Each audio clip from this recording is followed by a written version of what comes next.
Hola chicos, hoy tengo máscara.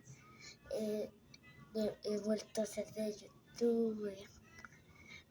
Un video, recuerdan de este video que de Neymar, Messi, y al final hacía así y aparece Ronaldo. ¿Recuerdan? Ok, entonces hoy soy el mismo youtuber.